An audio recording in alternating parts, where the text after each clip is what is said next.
Привет! Сегодня на обзоре у нас Narzo 50A, новый смартфон от бренда Realme. Его цена на сайте AliExpress на момент обзора от $151. Есть версия 4.64, но она доступна только в зеленом цвете. Если же отключить выбор 4.64, а выбрать 4.128, то доступна в двух цветах – зеленый и голубой. Именно такая версия у нас. 428 голубой. Ну и давайте рассмотрим полную комплектацию. Вот я только его получил и снял вот этот отрывок. Вот упаковка. Она огромная. Внутри нас встречает сверху конверт. В конверте находится силиконовый чехол. Несколько инструкций. И что интересно, смартфон уже полностью приспособлен для стран СНГ. Внутри есть на русском и украинском. Здесь есть инструкция с гарантией, со всеми серийными номерами. Чехол, стоит отметить, что он темного цвета. Он будет не так быстро желтеть. Плотный, хороший. Есть кнопки для продавливания, они слегка матовые. Для громкости и кнопки питания. Здесь надпись Realme. Здесь отверстия все.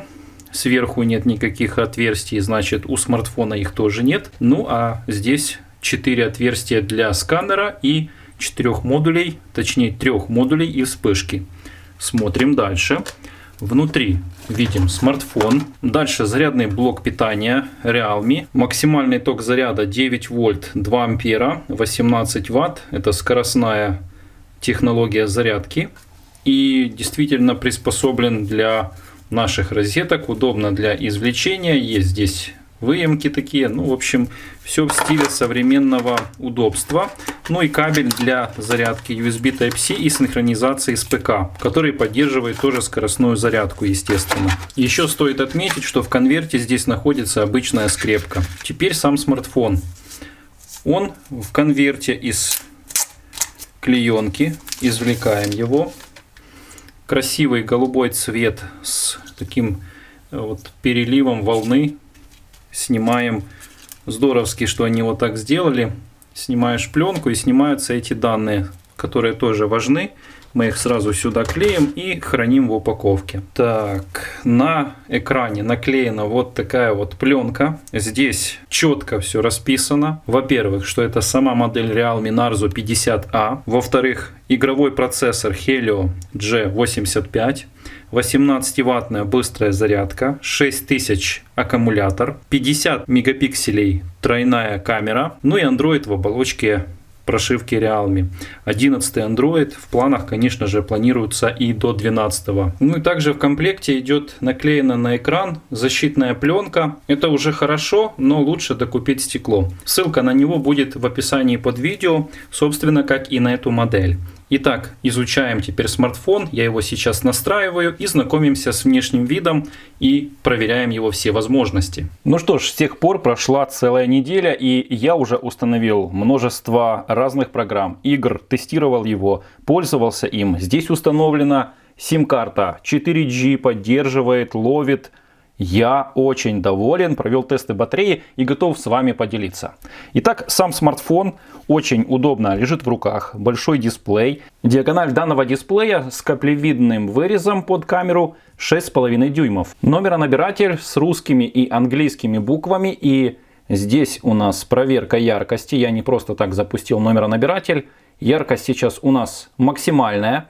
А теперь минимальная. Очень хорошее качество минимальной яркости. Практически ничего не видно, но при плохом освещении очень комфортно будет для ваших глаз. Нагрузки никакой. Опускаю, добавляю. Есть автоматическая регулировка яркости. Очень корректно срабатывает. Есть, конечно же, темная тема, защита глаз, режим затемнения. Все эти режимы позволяют уменьшить нагрузку и сэкономить заряд аккумулятора. Но разрешение экрана 720 на 1600. Маловато. За такую цену хотелось бы и уже экран или дисплей получше. Плотность пикселей 320 dpi или 269 ppi. Тест мультитач у нас на 10 касаний. Края экрана слегка закруглены, но одев родной силиконовый чехол и приклеив не до конца будет приклеено стекло, то будет все отлично. Рамки у экрана минимальные. Снизу находится больше места, черная полоса, сверху она поменьше. Индикатор уведомлений здесь отсутствует. Ну и давайте теперь посмотрим его внешний вид. Весь корпус состоит из несъемной крышки из пластика. Она имеет интересный перелив. Отделен модуль вот такой вот полосой. Сам модуль отдельный. На нем же располагается сканер отпечатка пальцев. Мы его сейчас протестируем. 3 модуля и вспышка. Ну а здесь пустота.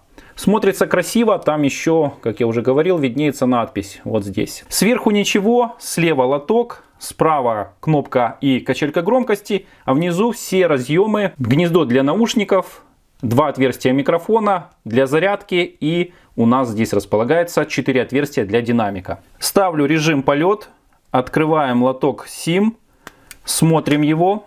У лотка отсутствует прокладка, обычно ставят, но почему-то в этот раз нет. Лоток на 2 нано-сим карты и отдельно под карту памяти до 256 гигабайт. Это плюс, потому что помимо родной 128 еще 256 можно доустановить.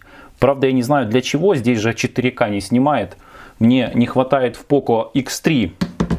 У меня здесь 64 в родной и 128 флешку поставил. Но подумываю, может быть, придется в ближайшем будущем еще годик прослужит, а потом сменить на смартфон, где больше памяти. Это связано со съемкой видео. Касательно меню, хочу обратить внимание, что помимо того, что здесь собственный лаунчер, здесь много предустановленных программ было всунуто, прям вот очень много разных сервисов, разные какие-то программки. Вот это я не устанавливал. Это все здесь изначально было. Вот с этого значка я все начал устанавливать. И еще, это же не все. Отдельная папка и серая такая, как будто недоустановлена. На самом деле это не установленные программы, которые норовит установить. Это еще не все.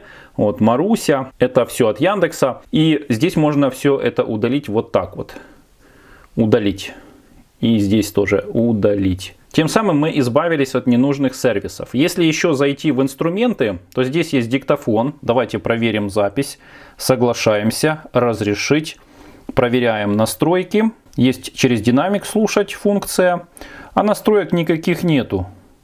Да, просто вот как есть. Тестируем сейчас у Narzo 50A встроенный микрофон. Он здесь один. Вот он. Шуршу здесь, еще пошуршу на всякий случай здесь. Проверочка микрофона, запись вы слышали с него.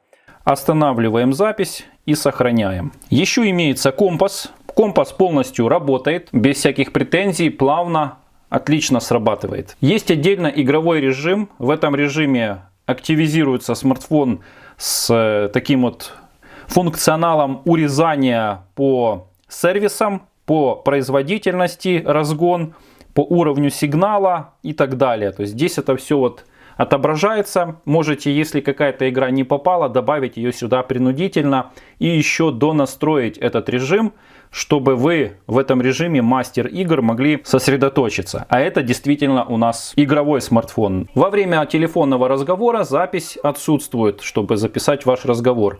Громкая связь. Очень хорошая. А это у нас тоже очень громко. Я бы сказал, даже надо поубавить, чтобы соседи не слышали, я имею в виду рядом сидящие в транспорте с вами, а не соседи через дорогу, что разговаривают через слуховой динамик. В настройках все функции стандартные. Настройка самого смартфона, звуки, уведомления, экран и яркость. Сюда можно зайти, кстати, и включить авторегулировку, защиту глаз, цветовая температура по схеме отображения. В разделе «Удобные инструменты» здесь очень много разных фишек. Настройка навигации, жесты, снимок, запись экрана. Удобная кнопка, которая бегает по экрану, но не вы за ней, а в том месте находится, где вы ее установили. Боковая смарт-панель, разделитель экрана. В меню также имеется у смартфонов Realme отдельный пункт подключения OTG.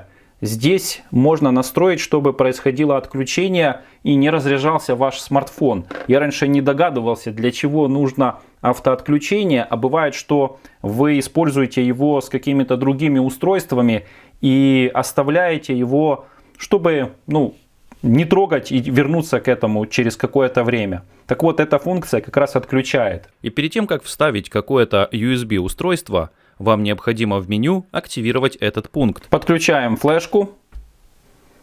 Открывается диспетчер, замигал, и здесь у нас выводится уже информация с флешки. Теперь поговорим о камерах. Здесь можно сразу сказать, название соответствует мегапикселям у данного модуля. Зайдя в режим камеры, здесь можно увидеть сразу отдельный режим 50 мегапикселей. Но вот делаю снимок. Скорость работы мне нравится. Есть автоматическое определение сцены. Мне сейчас выдало информацию, что это букет. Я делаю снимок. Идет долгое сканирование и добавление еще сочности. Здесь стоит интеллектуальный режим. И теперь делаю в обычном режиме фото. Ну и теперь давайте посмотрим сведения первого снимка. Здесь у нас указано разрешение его 2550 на 4000, 1,7 мегабайт. И теперь сведения 6144 на 8160. И он уже весит 8,4. А значит, делая кроп, он будет гораздо качественней, однозначно. Качество великолепное. Ну и вы эти снимки сможете увидеть, как и другие тесты, по окончанию обзора. Итак, по меню. У нас здесь внизу все стандартно. Переключение на переднюю, спуск и галерея. Начнем с самого начала. Режим ночь, режим видео, режим фото, портрет, 50 мегапикселей. Еще. В еще замедленная, ускоренная, эксперт. Это полностью ручные. Панорама и ультра макро. Включается один из модулей. 50 мегапикселей это основной. Второй у нас макро и отвечающий за эффект боке. А какого нету модуля или какого не хватает? Правильно, широкоугольного. Это минус. Очень большой минус. Широкоугольника нет. Это, я считаю, минус. А что считаете вы? Что думаете вы по этому вопросу? Зайдя в режим эксперт, можно увидеть минималку ISO. Это 100 и максималку 6400. Делает качественные снимки действительно и в ночное, и в дневное время. Как задний модуль, так и передний. Причем передний сразу эффект боке делает, вот обрезает, сейчас подстраивается и следит за лицом. Правда, вижу какая-то задержка такая легкая в режиме фото, по крайней мере. Передний модуль и задний все снимают с разрешением 1080 30 кадров в секунду. Об этом как раз вот сообщается здесь, в меню. Заметил, что в режиме съемки используется такой эффект, знаете, как будто бы масляный, рисованный, что ли. Ну, как-то так вот выжимает технически. Не знаю, но вы увидите эти тесты, скажете, что думаете вы. Ну, а так, достойная камера, как у что-то похожее, как у Xiaomi Redmi 9. Вот что-то похожее. Ну, теперь давайте протестируем датчики, сканер отпечатка и разблокировку. Я сейчас разблокирую. Видит лицо. Мгновенно срабатывает. Это сканер по лицу. Теперь по отпечатку. Вы знаете, не всегда легко его найти. Здесь вот я почему-то тянусь к вот этому уголку. Но надо еще приучиться. Дело времени. У меня-то он находится вообще сбоку. Поэтому вот прилаживаю. Давайте покажу. Тоже очень быстро. Доли секунды. При этом срабатывает легкая вибро. Теперь давайте посмотрим показатели Antutu Benchmark. Я установил два разных Antutu, Lite и обычную. Ну вот первый вариант 181 548, а версия Lite 192, ребята. Да, но все-таки даже здесь не проходит по GPU, по графике не проходит этот тест. Почему-то Antutu не успевает, чтобы поддерживались эти смартфоны. Давайте по порядку. Первое у нас это бренд Realme, модель, устройство с кодовым каким-то именем, плата, указание процессора, какой Android. Также здесь внизу указана модель процессора более развернутая. Модуль за графику отвечает Mali G52, MC2. Обратите внимание, что оперативная память здесь у нас 4X, одна из таких скоростных, тоже бюджетных. Ее здесь 4 гигабайта, свободно сейчас 1,8. Внутренняя 128, 96 свободно, потому что установил разные программы. Игровой процессор у нас 8-ядерный, MediaTek Helio G85, до 2000 ГГц. И хотя он 12-нанометровый, но у него два ядра работают чуть мощнее, 6 чуть слабее. Cortex A75 и Cortex 55. В паре все вместе, все отлично. Дальше вы увидите тесты, как запись со скрина во время игры, так и саму игру на максималке. Вот смотрите, что у нас по камерам. Antutu пишет, что там не 50, мол, а 12,5, что вполне возможно. Есть компьютерная обработка еще вдобавок на уровне процессора. И все в итоге вот так вот получается. ISO здесь честно отобразилось. Также показано, что нет стабилизации видео, что подтверждаю. И показано разрешение видео при съемке. Аккумулятор у нас 6000 мА. И не дотянул немного на тестах, что вполне нормально. Редко на обзорах смартфоны прям один в один дотягивают. Ну и сделав тест через новый профессиональный триггер, то показатели у нас 5497 мА, 27 890 Вт. И вы знаете, я немного себя обнадежил, наверное, вас обнадежил. В описании сказано, что 27 часов он работает в YouTube, должен проработать, но проработал не 27 часов. Нет. Отдельный выйдет видеоролик, вот здесь на него будет ссылка, отдельный на этом канале. Вы увидите, сколько он проработал. Гораздо меньше. Правда, я все поставил на максималку. Звук, яркость. А вот как они там проверяли? Может, на самой минималочке?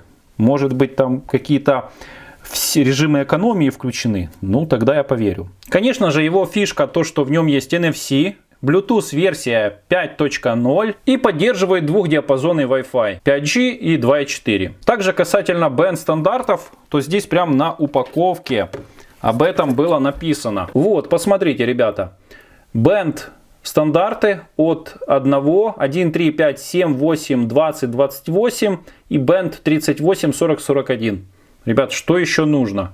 Ну и дата производства и указано цвет синий. В смартфоне установлено 16 датчиков. Акселерометр, игровой вектор вращения, геомагнитный вектор вращения, датчик силы тяжести, гироскоп, некалиброванный гироскоп, датчик освещенности, линейный акселерометр, магнитометр, некалиброванный магнитометр, датчик ориентации, датчик приближения, вектор вращения, датчик сильного движения, шагомер, детектор шага, и еще некалиброванный датчик акселерометра. Теперь давайте запустим тест звука. Запускаем. Делаю звук максимальный. И начинаем тестировать. Небо для тебя, небо для меня, в небе ты и я.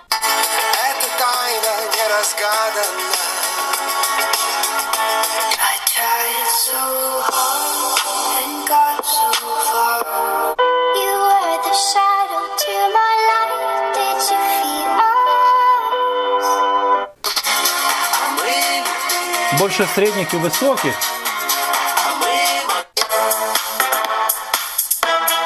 Ну и бас тоже есть. Just tell me what to do. Динамик здесь один, к сожалению.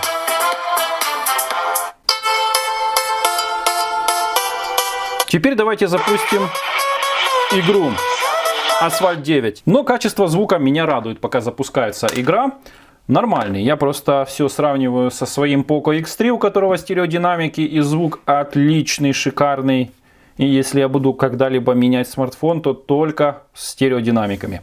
А вот когда один, то быстро к хорошему привыкаешь, потом отвыкать приходится, если вдруг надо что-то сменить. Итак, игра у нас быстро запустилась. Мы с вами...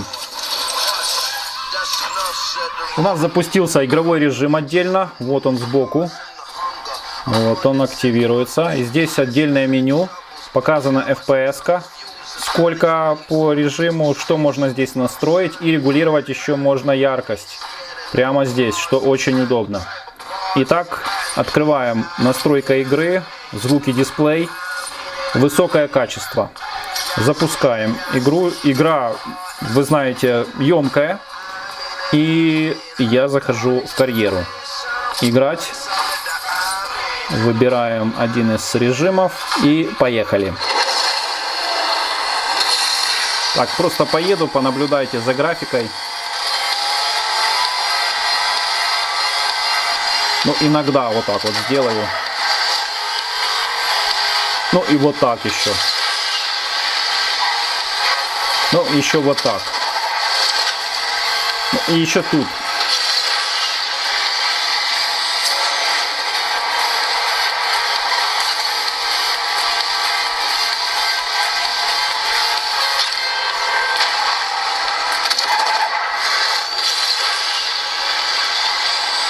Отлично тянет.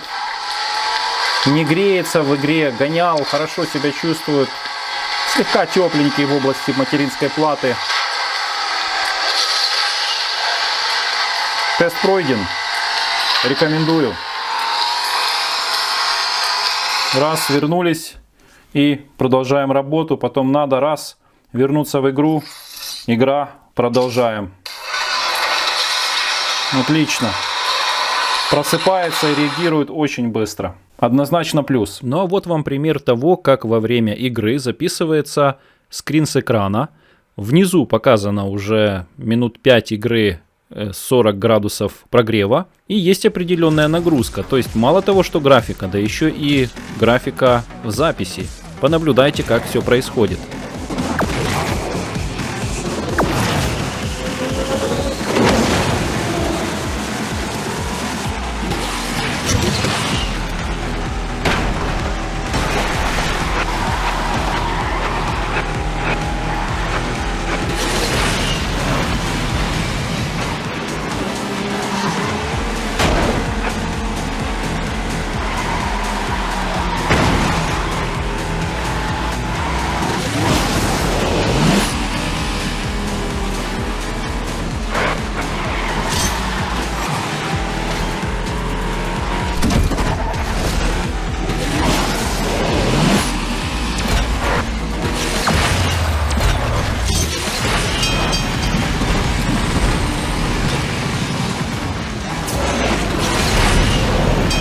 Зайдя в YouTube, давайте посмотрим на нашем канале, какое максимальное разрешение. Кстати, как вы относитесь к рекламе в видеороликах? И если вы уже купили YouTube Premium, то напишите, довольны ли вы. Так, пропускаем рекламу. В этом аккаунте нету этой подписки, а лично мы используем подписку YouTube Premium, потому что вот это выдержать просто нельзя, и плюс еще много других функций. Но так блогеры живут благодаря этой рекламе. Качество видео 1080-60 кадров выбираем, хотя экран здесь не Full HD, но поддерживает. И делаем свайп без полей. Отлично срабатывает. Вот уже переключение произошло. Отлично срабатывает. Очень доволен. Кстати, тем, кто наши подписчики, вы, наверное, заметили, что мы сменили на канале и значок основной, и шапку канала, и приставка у нас появилась, поэтому этот апгрейд нам лично нравится. А как вы на это смотрите? Мы даже здесь этот исторический момент запечатлели. Давно картинка здесь висит. Есть эти все видео на канале, так что можете посмотреть. И не пропустите новое видео, подпишитесь, если еще не наш постоянный зритель. Давайте подведем итог. Касательно аккумулятора, я лично очень доволен им, хотя недоволен, что заявили, много будет работать в YouTube, а он не протянул даже приблизительно к этому числу. Но, несмотря на это, он очень хорошо, вообще прошивки, оболочка от Narzo, они отлично экономят заряд и при этом без ущерба приложения. Можно оптимизировать любое приложение, там есть для этого все функции, если вдруг от какого-то не приходит уведомление. Смартфон современный и по цене вот от 158 до 170 долларов он колеблется. На сегодняшний день он действительно очень оптимальный вариант в таких вот параметрах. И мне хотелось бы узнать, что думаете вы об этом смартфоне. Напомню, что всегда есть тайм-коды. И сейчас вы сможете увидеть тесты камеры. Ну а я буду прощаться. Ставьте лайк за труд и не пропустите новое видео. Проверьте, включен ли у вас колокольчик. Пока. Тестируем первое тестовое видео на Realme 50A. Это съемка в помещении на месте, где проводим съемку. Звук вы тоже слышите. Стабилизации как таковой нету. Ну, давайте вот посмотрим, что может он с автофокусом. На улице у нас ледяная погода, но все равно выйду, сделаю пару тестовых видео. Вот он приспосабливается. Отлично. Убираем. Поднес. Быстро автофокус срабатывает. Очень хорошо. Камера относительно для такого смартфона по такой цене отличная. И 1080-30 кадров больше не выдает, но с интеллектуальными режимами, особенно в режиме фото. 50 мегапикселей и так далее. Тестовые дальше вы фотографии увидите. Давайте макро проверим. Около 5 сантиметров отлично срабатывает. И давайте проверим зум. Вот я сейчас держу, нажимаю на двойное увеличение. И теперь пятикратное. Ну, допустимо. Естественно, что это цифровое, но отлично. Передний модуль камеры у Narzo 50A. Звук. Дневное время. 11 часов дня. И у нас очень туманно, пасмурно. Но качество для переднего модуля по цветам, по насыщенности вижу, что хорошо справляется. Теперь задний модуль. Задний модуль, стабилизация как таковая отсутствует. Есть подергивание при обычной ходьбе. Не говорю уже за пробежку, если вдруг понадобится. Снимает хорошо. Быстрая подстройка автофокуса, что всегда радует на смартфонах. Если вдруг что-то там поднес, он подстроился, а не ждешь, когда он там подстраивается. Так, кто-то мне звонит, наверное, Валюша.